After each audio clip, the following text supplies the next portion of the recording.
তোমরা যারা নামাজ আদায় করো না, নামাজ কঠিন কিছু তো নয়। আমি তোমাকে কি নামাজের একটা নমুনা বলবো? দেখো নামাজ কি জিনিস।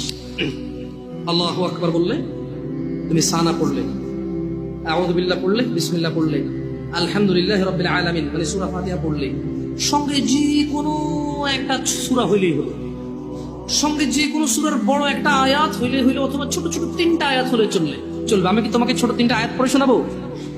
আউযু বিল্লাহি মিনাশ শাইতানির রাজীম, ওয়াল মুরসালাতি উরফা ফাল আসিফাতি আসফা। 2 আয়াত হয়ে গেল। আল্লাহু আকবার। এরকম ছোট 3টা আয়াত পড়লেই হলো। قل هو الله أحد الله الصمد لم يلد ولم يولد ولم يكن له كفوا أحد। তো জামশেদ ভাই, নামাজ সহজ কিভাবে? আমি তো শুধু আলহামদুলিল্লাহ সূরা পারি আর কুল হুল্লাহ পারি, আর কিছু এখন পারি না। তো ঠিক আছে, তুমি প্রথম রাকাতে আলহামদুলিল্লাহ সূরা পড়ো, রুকুতে যাও,